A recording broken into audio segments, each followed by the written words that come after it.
So, I guess the mama bear in me, the motherly nature in me, is just going to start this off by saying, y'all, please be careful out there. Please be careful out there. Please be careful out there. And I'm saying that 3 times so that it really sinks into someone's spirit. Anyone who, if you work a job that's like maybe like a 24-hour, like healthcare, or just anything where there are late night shifts.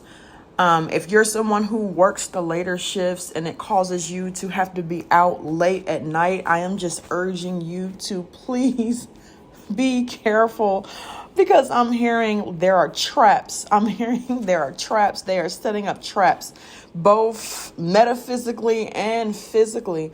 So there was I am not supposed to work Mondays. I only work weekend nights, but my manager sent me a text Monday morning asking me if I could go work the shift for someone who called out Monday night. And I was like, sure. So I went in, and it turns out that the person who called out was an assistant, and she meant to text or to reach out to another assistant to come fill in for them, but accidentally reached out to me. So when I got there, the late night supervisor was like, what are you doing here? And I was like, well, the manager reached out and asked me to come. And she was like, no, one of the assistants called out. And she said, well, I already have someone coming in to fill for them. You don't have to be here unless you just, want to work the extra hours. And I was like, you know what? Part of me was like, maybe I should stay. The other part of me was like, you know what? I am actually pretty tired. I was not expecting to have to come in tonight. When I, got off this morning from working Sunday night, I ran a bunch of errands because I was thinking that I would have the opportunity to sleep all day. I wasn't expecting to have to come back in. So I was kind of like, should I stay and just get the extra money since I'm here? Or should I just go ahead and go home? And I decided to go ahead and go home. So instead of taking the highways, because it was so late at night, I decided to take the back roads, which ended up being like a huge mistake, because I took this one back road that's like, it's really dark. There are street lights, but they're spread pretty far apart. And the road is not a straight shot. It's very, very, very windy. So if you hit one of those curves where there's no street light, it's like pitch black, and literally the only lights are the headlights from your car. It's very difficult to see. As a matter of fact, they are always cleaning like dead carcasses off that road because of how dark it is. Animals like possums, raccoons, even squirrels, stray dogs and cats get hit on this road all the time. Like when I tell y'all, they every week, and this is even in the daytime, every week, if I take this road early in the day, there's always, at least once a week, there's going to be some kind of dead carcass on this road because they get hit in the middle of the night. But anyways, so I'm going back home, and around one of these curves, they have a roadblock set up, right? A little speed trap.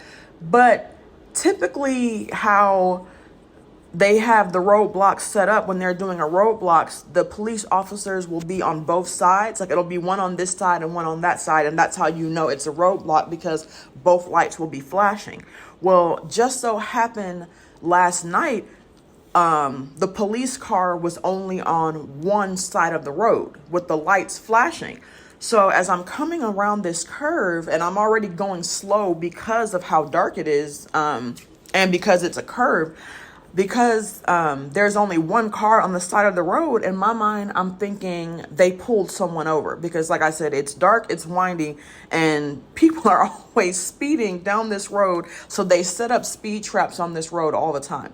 So there's only one car on the side of the road, and I saw the lights on, and I saw the officer standing on the side with his flashlight.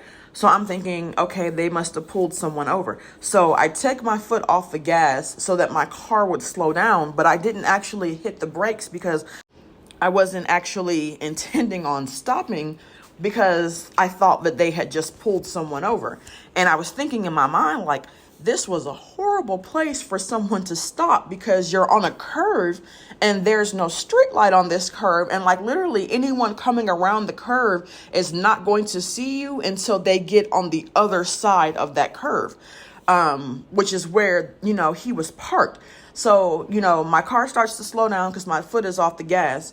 And as I drive by, I notice that there is a second officer that is standing in the middle of the road, right? And mind you, police officers wear all black. Like the uniforms used to be like dark blue, but now they're solid black, which to me is like not safe. Like typically, anytime I've seen roadblocks in the middle of the night, the police officers will have those what do you call it? The reflective vest on, so that you can see them. That the lights from your car will bounce off the vest and it'll reflect so that you can see that there's something there. This guy was standing in the middle of the road in all black with no reflective vest on. So as I'm like coming around the curve, I drive right past him, and I didn't even know that he was there until after I passed him. And then when I passed him, once the curve hit another straight point, I saw that there was actually another police car on the opposite side of the road, but the lights weren't turned on. The car was completely off. So it was just sitting on the side of the road, dark, right? Completely shut off. So it was at the point that when I drove past and saw the officer in the middle of the road, and when I saw the second car, I realized that I had actually just drove through a checkpoint. So I knew I was going to get pulled over. I went ahead and slowed down. There was luckily a church. Once you hit the straightaway, there was a church on the left-hand side. I pulled over into the church and just waited for them to get there, because I saw the officer cross the road, get into his car, turn his car on, and I just pulled over and waited for them to get there. And of course, the officer was mad. I mean, rightfully so, because, I could have hit him. So of course he was upset. And like, I was really shaken up about it too. Like, I'll tell y'all, when I drove past and saw him in the middle of the road, my heart stopped. Like, my heart literally sank into my chest, because I realized there is a whole man here standing in the middle of the road. Like, y'all, if I would have hit him, my whole life would have been over. First of all, both of our lives would have been over. Like, not his. He would have gotten hurt from the impact because he was not wearing any sort of protection or anything. He would have got hurt from the impact, but I wasn't going fast enough to where I would have, killed him. He would have survived, but like, my life would have been over, right? Because I would have been going to jail. And as a matter of fact, the police officer made it a point to tell me, if you would have hit me, you would have gone to jail. And I told him, I said, yes, I understand. He was like, why didn't you stop at the checkpoint? I said, I didn't know it was a checkpoint. I said, only one of your cars was on, and it was on one side of the road. And I said, the one officer that was standing next to the car that had the lights on, he was the only one that I saw. And I said, since I only saw one car, since I only saw one officer, I didn't think it was a checkpoint. I thought that he had pulled someone over and was giving them maybe a ticket or something. I said, that's what I thought it was. I said, that's why I slowed down, because as I'm coming around the curve and I saw his blue lights, I wanted to give him an opportunity to see me so that he could get into a safe place. I said, your car was completely off. You were standing in the middle of the road. You had no reflective vest on. I said, I didn't even see you until I drove past you. And I said, I didn't even realize it was a checkpoint until I drove past you, right? So they did end up giving me a ticket, and he was like, next time you see, flashing blue lights, just go ahead and make it a point to stop. And I'm like, okay, so basically now you want me to stop anytime I see flashing. So someone else could be getting pulled over and they're going to be looking at me like, why are you stopping? This has nothing to do with you. I'm like, there's a certain way that checkpoints are supposed to be set up. And like, I'm not going to sit here and complain and tell anyone that they're wrong, but I'm like, you guys know that you were setting up a trap. You were setting up a trap, right? But at the end of the day, like, God spared me that one. My ancestors spared me that one. The crazy thing about it is I should have been home anyways. That was not my night to work. You know, I should have been home. I'm thinking in my mind, should I have just stayed and gotten the extra money? When my manager reached out, I really didn't want to work last night anyway. Should I have just told, I try to be helpful and lend a hand whenever I can. Should I just have been honest and been like, no, it's not my night to work. I really don't want the extra hours. So many things play in my mind. But either way, I'm glad that both of us, walked away safe. And it's crazy because, like, even before last night, I have had dreams of, like, people from my past, like, winding up in jail, right? And the crazy thing is like, even in my dreams, the people who are winding up in jail, it's not even because, like, they're doing these, they're not, like, doing anything major. They're not out here, like, breaking any major laws. It's like little small things that they're ending up getting caught up with, right? Like I'm talking like minor infractions that they are getting caught up with and being sent to jail. And y'all know, going to jail, even for something minor, can be catastrophic, especially if you have one of those jobs where, they find out you went to jail, like, you could lose your job. And then once that's on your record, if you try to apply for other jobs and they do background checks, guess what? They're finding that record, right? So even something small, a small infraction could still, like, have a catastrophic outcome, right? So, like, I just want to say, be careful. They are setting up traps, and be careful, right? But either way, like, there was a message that I wanted to record yesterday. And also, like, okay, before I get into that, I'm saying, like, eliminate the distractions, right? I know I typically like to listen to music, like old playlists that I have, like, on my phones, because I can't do the radio nowadays. It's like too much talking, and then by the time they get to a song, it's trash. So I have playlists that I create on my phone. And, like, sometimes if a commercial comes on and I'm trying to skip it, I do get distracted. So that's, like, a message to myself and to anyone else out there who might find themselves kind of fiddling with their phones while they're driving. I mean, I wasn't doing that last night. I was, paying attention. But I'm hearing, like, eliminate the distractions while driving, but just in general, like, eliminate the distractions, right? But anyways, there was a message that I wanted to record it yesterday. And the funny thing is as I was leaving work late last night, I was thinking to myself, like, should I go ahead and record this while because I've had a habit lately of, like, recording while I'm driving. I was like, should I go ahead and record this while I'm on the way home, since it's going to take me, 30 minutes or so? Should I just go ahead and do it now? Just record the voiceover, then I can go back and, like, add the little clip art and add the pictures later.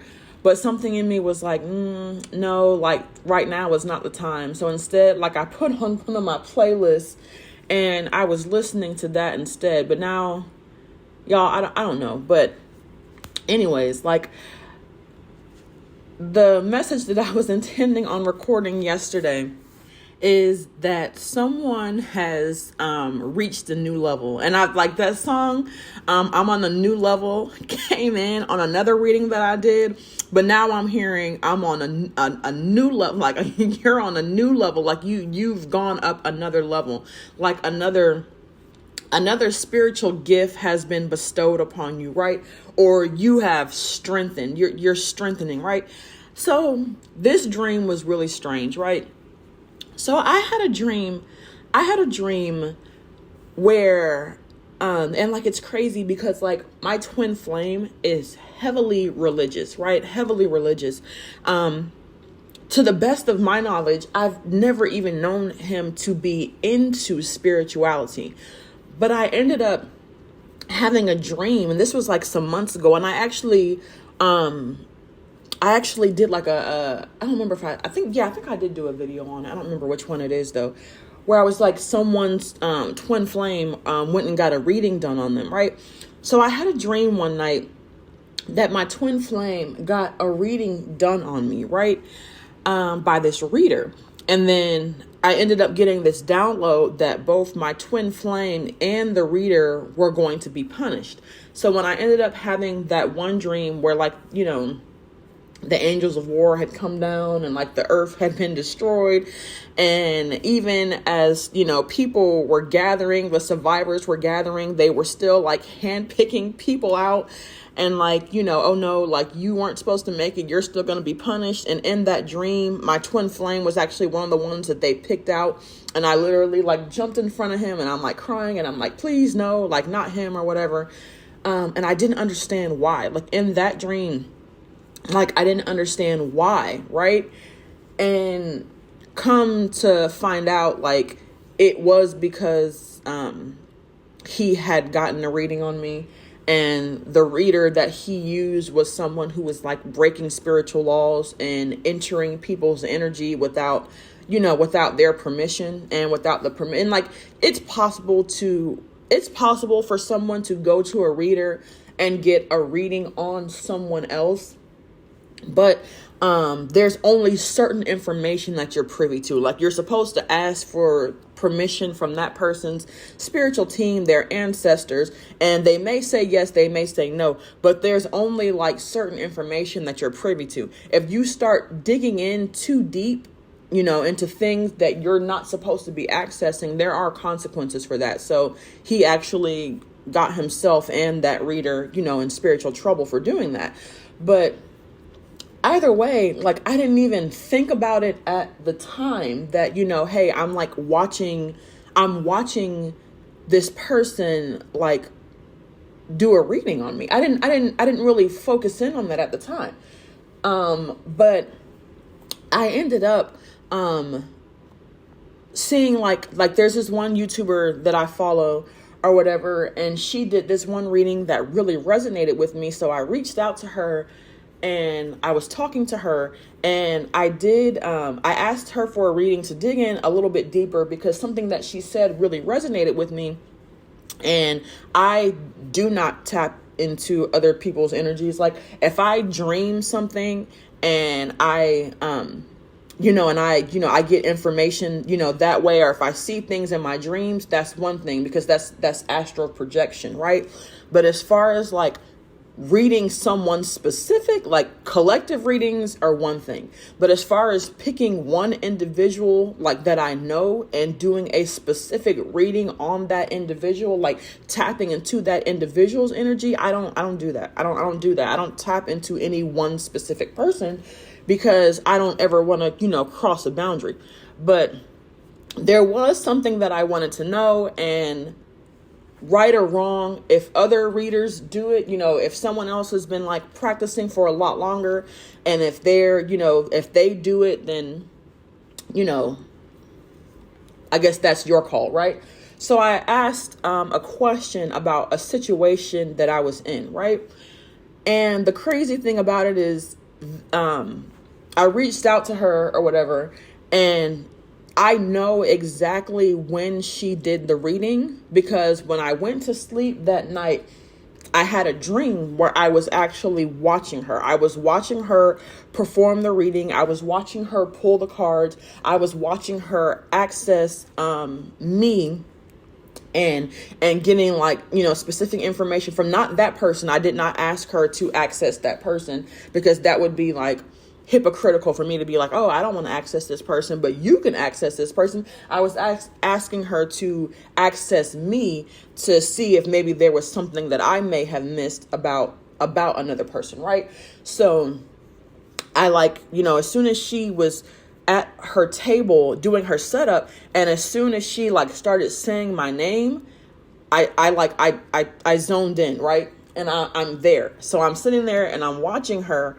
And the crazy thing about it is like she ended up feeling my presence there. She ended up, and I don't know if like I spooked her or something. I didn't do it intentionally, but I know that she could feel my presence there. And then it happened again with one of the Babalawos that I work with. And this is like in the Santeria, Yoruba, Ifa religion. One of him that I work with, have some things that I'm getting done, but that's like more personal. I'm not going to get into that. So he was, tapping into my energy for some things that he's, trying to get prepared for me. And I also astral traveled. I ended up astral traveling while he was doing that reading. And the funny thing about it is like, it happened that night as I was dreaming, and the very next morning he reached out to me and was like, yeah, we need to do a session. And I know it's because he felt me there in on the reading, right? But either way it goes, like, it's funny to me because as the collective is continuing to do their healing, right? Because right now, at this point, at this stage, you need to be focused on healing yourself, right? Healing and continuing to level up and to study and to learn and to whatever practices that you have, whether spiritual or religious, you need to be focused on that. Focus on yourself is basically what I'm saying. And as you're doing that, you're leveling up and you're gaining all of these new skills and all these new abilities. And something about that is like really pissing people off. And the funny thing is that, or the ironic thing is that they're pissed off because you're leaving them behind, right? They feel like they're getting left behind. They don't think it's fair. They're sitting here, they're watching you, especially to these people that are doing it, that are readers themselves. Like, because a lot of this has been coming through as these are actually readers. These are spiritualists. These are high priestess who are doing some of the spell work and doing some of these things. But it's like the more you level up, the angrier they get. And the thing is that they're no longer going to be able to go with you. They're no longer going to be able to level up with you. And I say it's ironic because with the chosen ones and with the collective, it's like, I'm feeling a lot of healing energy. Not everyone is, a healer. Some are warriors, and I've been getting a lot of that energy too. But a lot of what I'm feeling lately are like these healers who are healing themselves, because I've been hearing a lot like, who's going to heal the healer, right?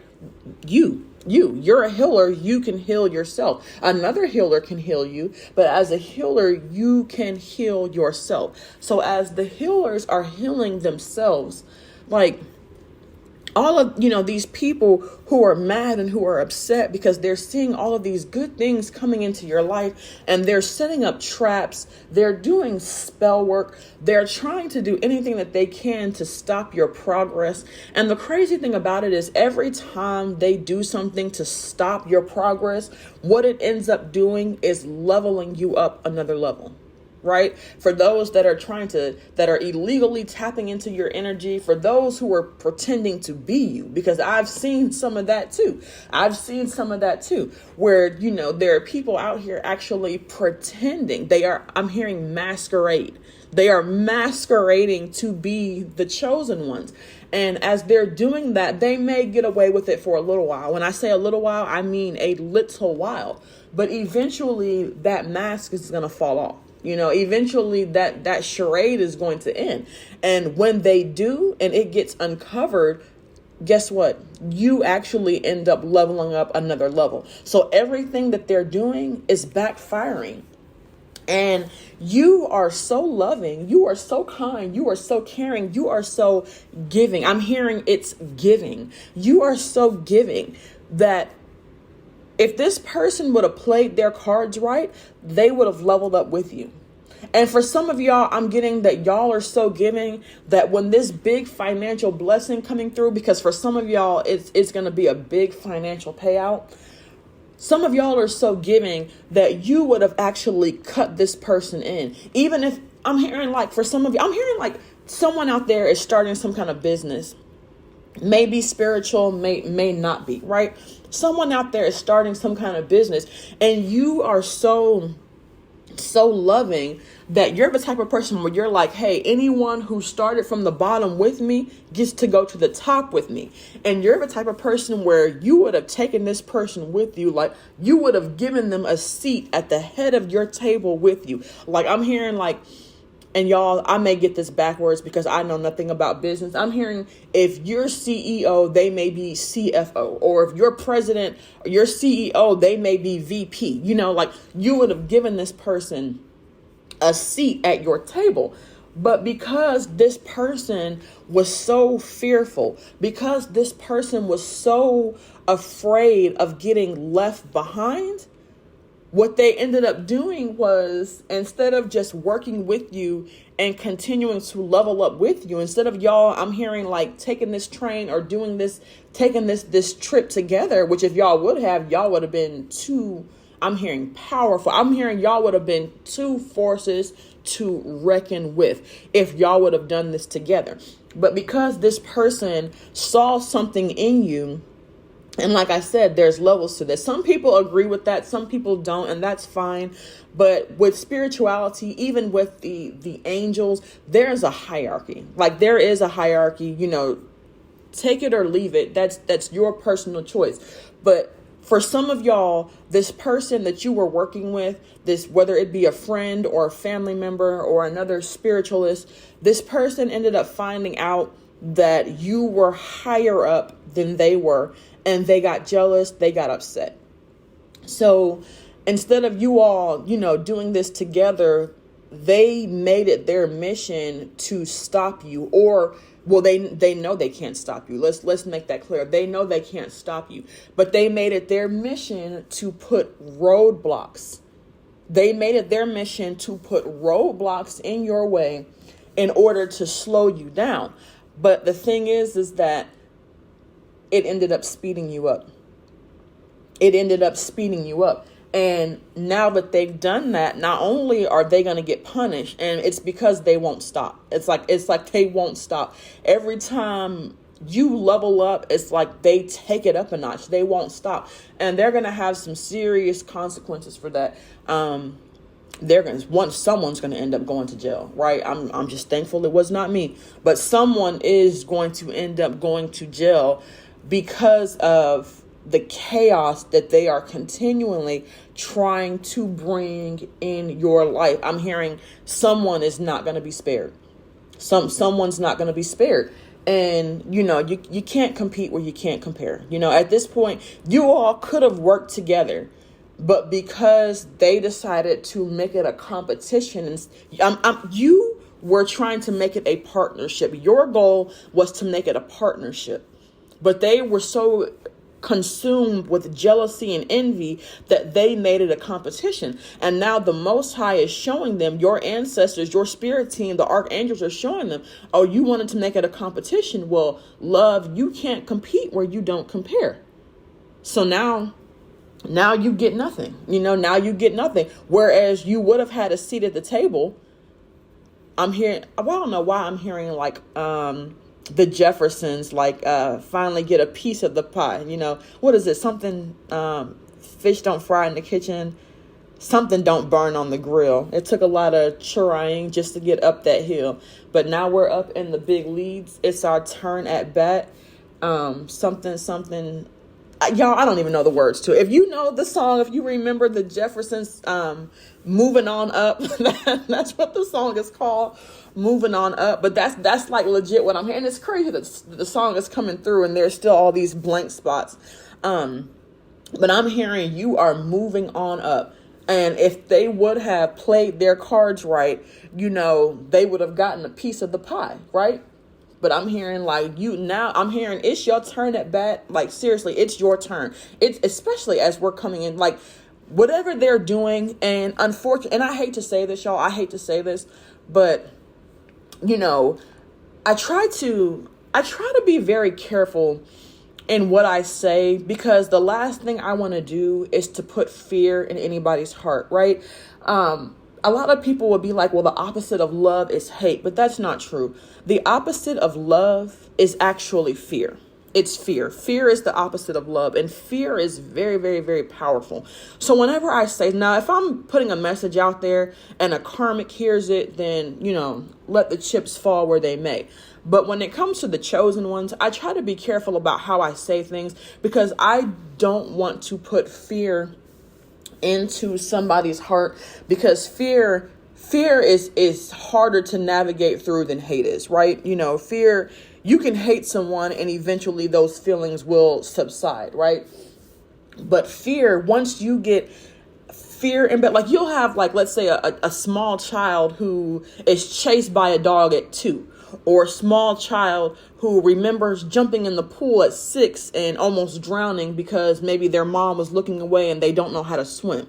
Once you get that fear embedded in you, that is the hardest thing to overcome. Like, I've met people who are like full grown adults that are scared of dogs, that are like, you're an adult. So you are, 2-3 times the size of this dog. But when you were a child, this dog was bigger than you. So like that fear gets embedded, and it's so hard to overcome.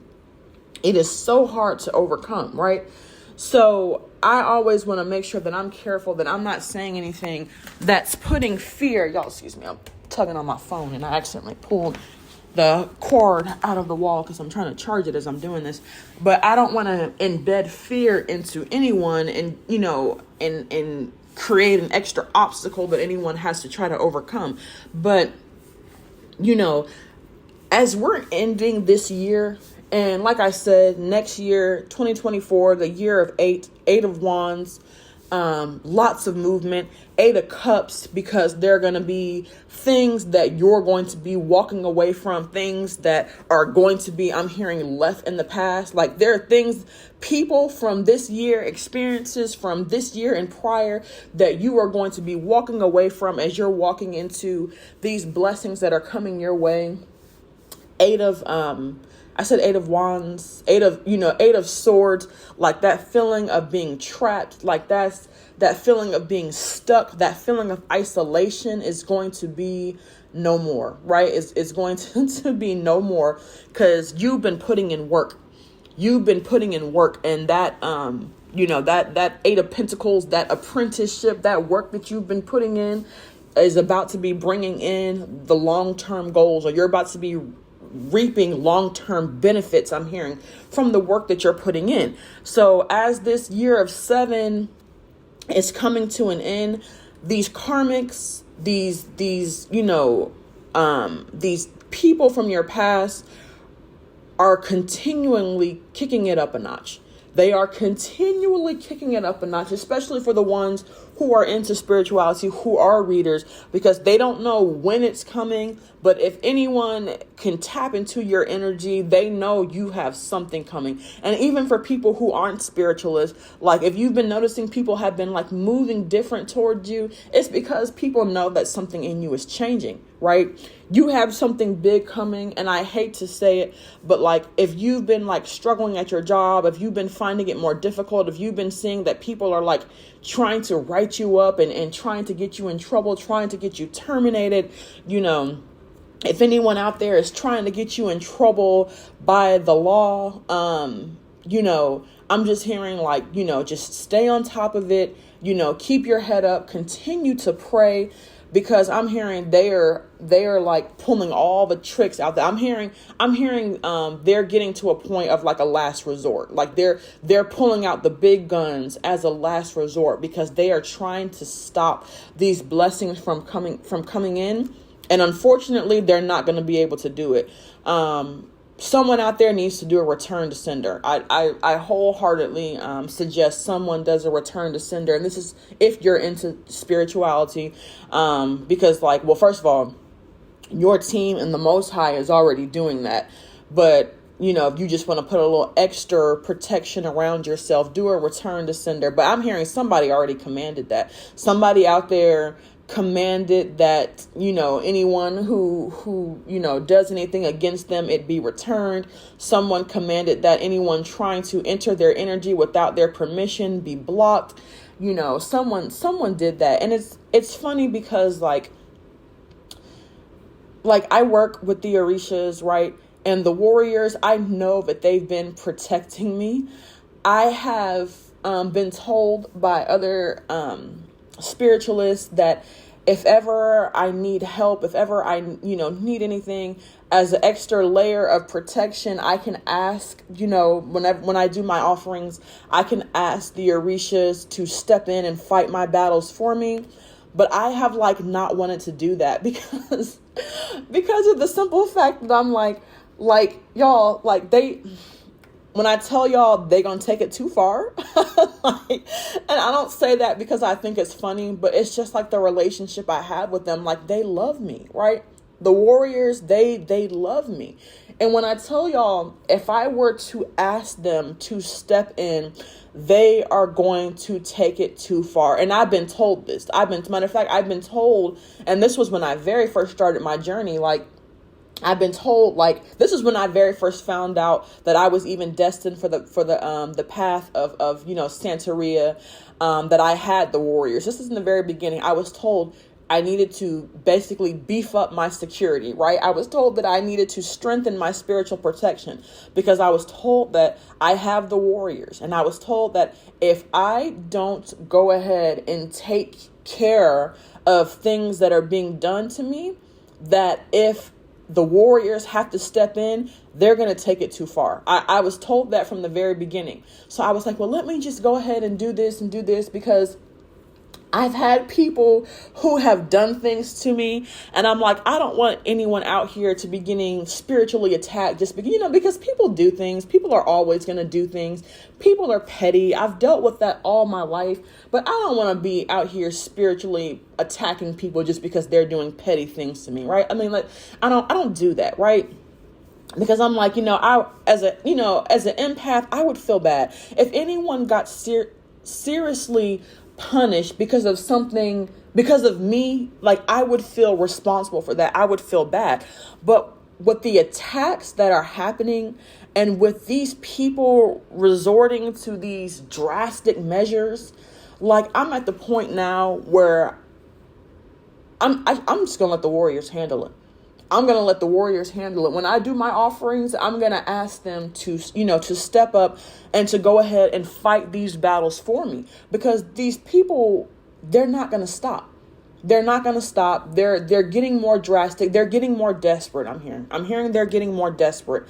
And the attacks are getting worse. And like I said, I'm not trying to put fear in anyone's heart, but what I'm saying is that keep up your spiritual protection. Eliminate the distractions. Always be mindful of your surroundings. And lastly, call on your team. I'm hearing it's time to call in. It's time to call in backup. That's what I'm hearing. I'm hearing, they're playing games. They're playing with the big boys now. I'm legit hearing it's time to call in backup. So go ahead and call upon your spiritual team. Go ahead and call upon your spiritual team, because at this point in the game, you have bigger and better things to be worrying about. You need to be focusing on yourself, healing yourself. You need to be relaxing, going to get a massage, going to get maybe some Reiki or something done. You need to be spending time in nature, drinking water, eating more fruits and vegetables, clean eating, clearing out your systems, the toxicity and the negative energy in your system from the foods that you eat. You need to be clearing all that out. You need to be healing yourself. You don't need to be wasting your time and energy battling these people. You just don't. So call in your team. Let your team handle it. Go ahead and call in your spiritual team so that you can free up your time to rest and relax and to focus on you, right? Because as we're moving forward, you're going to have the right people who are going to start coming into your life, right? And Spirit wants you, from this point forward, Spirit wants you to pour into yourself. But also only pour into those who pour into you, right? Matter of fact, I'm going to post something on here because one of my classmates from high school posted something along that effects that I saw the other day. So I'm going to go find that and I'm going to post that and insert that in here. And that's going to be where I end the message. Pour into yourself and pour into those who pour into you. But stop wasting your time and your energy trying to, battle and do all this with these people who just for whatever reason refuse to learn. I'm hearing tag your team in. I'm hearing your team has been standing behind you this whole time, like, yo, like, tag me in. And you're standing there like, no, it's cool. I got it. And they're like, yo, like, tag me in. And you're like, no, it's cool. Like, they're going to learn. Like, I got it. Like, yeah, they're not learning, babes. They're not learning. So I need you to go ahead and tag your team in. Tag them in. But anyways, y'all, hopefully, this message uplifts someone, because I don't want to put fear in I don't want to put any, even if it's slight, I don't want to put any level of fear in anyone. I'm trying to promote love and growth. But that's going to be the message for today. As always, y'all, thank you for listening. To those of you who are new, this was a long one. I broke it up several times, so I'm not even sure how long this is, but probably over an hour. But to those of you who are new, who took the time to sit here and listen to me ramble while I try to get this message out, I thank you. To those of you who are subscribers who have listened to previous messages, thank you for returning. As y'all know, every view, every like, every comment that I get is very, very, very much appreciated, right? But that's going to be it for today. Thank you for listening. Bye.